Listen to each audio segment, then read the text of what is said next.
trabajo, como objetivo, ¿no? Crear esos 3 millones de empleos en 3 años. Explicar un poquito más en qué consistiría ese plan de empleo, cómo se podría llevar a cabo ese objetivo. Sí. Vamos a ver, lo que nosotros, si conocéis el programa del Partido Socialista, no hay una propuesta concreta donde digan plan de empleo, qué plan se va a hacer y dónde se va a gastar y con qué recursos. Sobre todo lo más importante es con qué recursos. Lo único que hemos conocido es que Rubalcaba vino a decir en un momento determinado que quería ponerle un impuesto a los bancos de 1.400 millones de euros, que además hacía una pregunta en su campaña que decía, hombre, ¿quién va a estar en contra para que le cojamos 1.400 millones a los bancos y los pongamos en destinarlos para los chavales, para dar formación de empleos? Eso no se pone nadie. El problema es la ridiculez de una cifra de 1.400 millones de euros para empleo, cuando resulta que esa es la mitad de la cifra que ha habido, por ejemplo, que taparle el agujero a la Caja de Ahorros del Mediterráneo, por no hablar de la escaza que tuvimos aquí en Castilla-La Mancha y hubo que ponerle más recursos. Y eso es el chocolate para entender. Y el Partido Popular en su programa lo que plantea es 3,5 millones de aspiraciones. Porque cuando le preguntan, ¿son empleos? No, son aspiraciones a tener empleo. Y cuando se le pregunta de dónde salen los recursos, porque para generar empleo hay que tener recursos encima de la mesa. Entonces no sabe, no contesta, porque además el PP plantea que los impuestos se tienen que mantener e incluso bajar, en la misma línea de la COE. Por tanto, no pretende desde ningún punto de vista que el Estado en este momento, y además en un momento en que el sector privado está totalmente, yo diría que impedido, imposibilitado de poder desarrollar economía productiva y generar empleo por diversas circunstancias, el Estado tiene que ser locomotora de la economía, y estos no plantean que el Estado sea ninguna locomotora de la economía. Y no dicen de dónde. Y nosotros, nuestro plan, la diferencia que tiene es que sí decimos de dónde sacamos los 40.000 millones, que por cierto, 20.000 revierte de nuevo al Estado.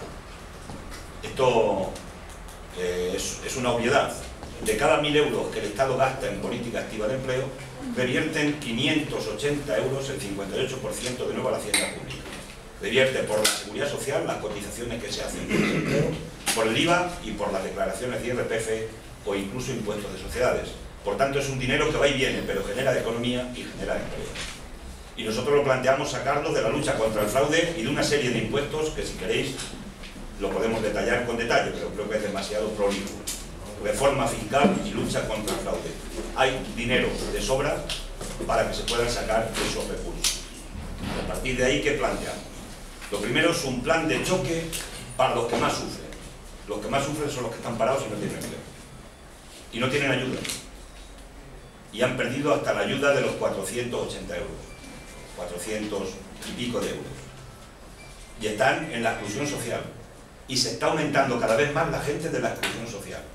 Y se está aumentando la gente en la chapuza y en la economía sumergida. Por tanto, entendemos que este es un primer plan temporal que se tiene que abordar a partir de los ayuntamientos para que la gente tenga al menos 6 meses de trabajo y después pueda tener cobertura, aunque solo sea para cumplir con lo que dice la Constitución española en sus artículos, en concreto el 41, que dice que todo el mundo tiene que tener protección en caso de desempleo para no llegar a la exclusión social. Está recogido en la Constitución española, esa que no se cumple tantas veces en nuestro país. Planteamos un plan verde para reforestar 1,5 millones de reforestaciones de plantaciones en España. Y esto permitiría al mismo tiempo engarzarlo también con la sostenibilidad, con la propia captación de CO2 y con empleo que se podía generar a partir de esos planteamientos. En tercer lugar, planteamos un plan de reforma de la vivienda que podía generar cada año 200.000 puestos de trabajo aproximadamente. Es un plan que se subvenciona con recursos públicos del Estado en un 25% en concreto, y el 75% lo pondrían los privados. Es decir, que cualquier ciudadano que quiera reformar su casa, que quiera climatizarla, que quiera poner placas solares, que quiera ampliar una habitación, pueda tener una ayuda del Estado para que de alguna manera se meta en esa inversión. Y eso provocaría que toda la economía sumergida, o una parte importante, que se está produciendo en este momento en el sector de la construcción, y en un país donde no podemos construir más viviendas, porque hay todavía un tapón de 1 millón de viviendas sin vender porque la gente no las puede comprar, y por cierto la mayoría en manos de los bancos, alimentar un programa de reforma de vivienda en ese sentido es un programa que blanquearía una parte importante del trabajo de la economía sumergida que se está produciendo en el trabajo negro. Hay que cumplir con la ley de dependencia. La ley de dependencia dijeron que iban a crear 300.000 puestos de trabajo en el libro blanco. La La ley de dependencia lo que ha creado son ayudas a familiares para que cuiden a los dependientes en sus casas, y especialmente a las mujeres, sin alta en seguridad social y sin cobertura, evidentemente, laboral. Y eso no es el plan que se diseñó del libro blanco del plan de la ley de atención a la dependencia, que por cierto, ya sabéis que se le ha recortado también el carácter de retroactividad, y aquí en Castilla-La Mancha en concreto está haciendo bastantes dificultades el gobierno del Partido Popular para que le llegue el recurso a la gente, que ni esa ayuda le está llegando a muchísima gente que está muy retrasada en nuestra región. Ese es otro plan. Y luego hay otro plan que es evidente. Tenemos un 30% de fracaso escolar. Y lo que no se puede hacer es recortar empleo en la educación con esas características de este país, porque este país tiene que salir con educación y con inversión ni más de más. Y eso se genera con más empleo en el sector de la educación y en el sector de la salud pública. En lugar de privatizar, parcialmente ya han empezado a privatizar hospitales, cerrar quirófanos en algunas partes de nuestro país.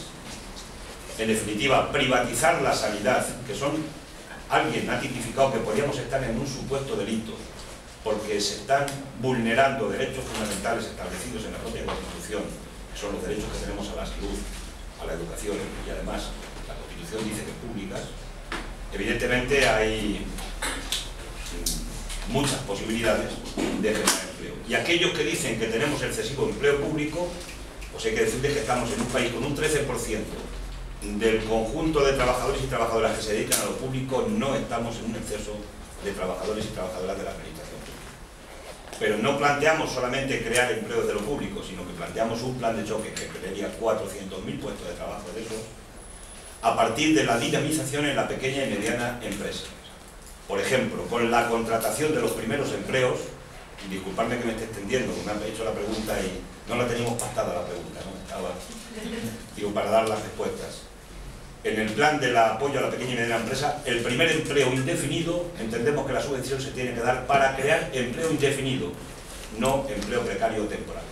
Y en ese sentido planteamos un par de años de subvención directa por parte del Estado a todos los primeros empleos que se generen de autónomos, de pequeñas y medianas empresas, pero que compromiso lógicamente tienen que ser contrataciones de contrato fijo y estable. Y planteamos, por ejemplo, otra de las medidas que también ayudarían a generar empleo de manera indirecta en las pymes, y es una especie de cuenta de garantía para que todos los proveedores que proveen con trabajo o con productos a las distintas administraciones públicas, léase comunidades autónomas y especialmente ayuntamientos, que cobren máximo a los 30 días. Y si la institución no les puede pagar a los 30 días, pues a partir de ahí que sea el Estado, a través del ICO, y esperemos que de una banca pública, porque lo llevamos en nuestra propuesta, y subir una banca pública en España, habría mucho crédito para la pequeña y mediana empresa y no estarían asfixiadas como están en este momento, que sea el Estado, a través del crédito público, el que garantice ese pago a los 30 días y después se lo descuente a las administraciones correspondientes cuando le haga las compensaciones por la vía de la compensación territorial, de los fondos del Estado a los ayuntamientos, o a las propias compensaciones en función del reparto de los impuestos a las comunidades autónomas. En fin, hay muchas más líneas de actuación, pero en definitiva eso vienen a ser los ejes básicos generales de la propuesta del plan de empleo, que tiene dónde gastarlo, pero que tiene sobre todo de dónde ingresarlo, que es lo que no dicen, por lo menos que nosotros conozcamos, las propuestas del Partido Popular ni las del Partido Socialista. El Banco de Pruebas de Castilla-La